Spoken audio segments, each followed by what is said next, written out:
In this video, I'm going to show you how to find new Kava Memecoins on Dexscreener. Show you subscribe and turn on the notification to this channel for lots of educational guides and contents like this.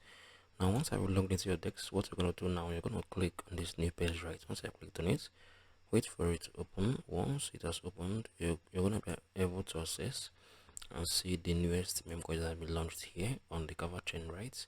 The past 24 hours, the past 3 days. I think the past 3 days is just one with a market cap of $68,000.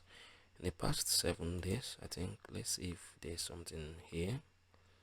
Okay, yeah, just one. So this is basically how you can find new Kava Memecoins here on the screen. If you find this video helpful, please share it below in the comment section. Thank you guys for hanging around to the end of this video. I'm gonna see you guys in the very next one.